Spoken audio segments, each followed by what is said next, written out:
ભગવાન શ્રી કૃષ્ણ ગીતામાં ખાસ કહે છે, એ અંતકાલે ચમા મુક્તવા સ્મરણ મુક્તવા કલેવરમ. અંત સમયે કેવલ ને કેવલ તું મારું સ્મરણ કરજે. જો ભૂલમાંથી પણ આમ તેમ ગયો ને એટલે પાછો બીજો જન્મ નક્કી છે.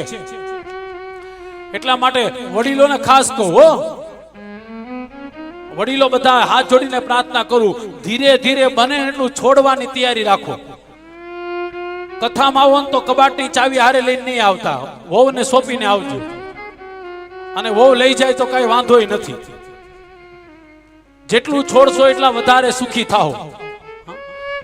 હું મારી કથામાં ખાસ કહું છું, એ માણસ ગુજરી જાય ને સૌથી વધારે પીડા શેની થાય કયો જોઈ? પીડા શેની થાય? એક આરે બધું છોડી દેવું પડે ને એની પીડા થાય વાસ્તવમાં. બાકી બધાને ખબર છે અહીંયાથી કોઈ લઈ જતું નથી, અને ભગવાન આ શરીર લઈને જતા નથી, એ તો બળીને ભસ્મ થઈ જાય છે. પણ આ બધું છોડીને જવું પડે.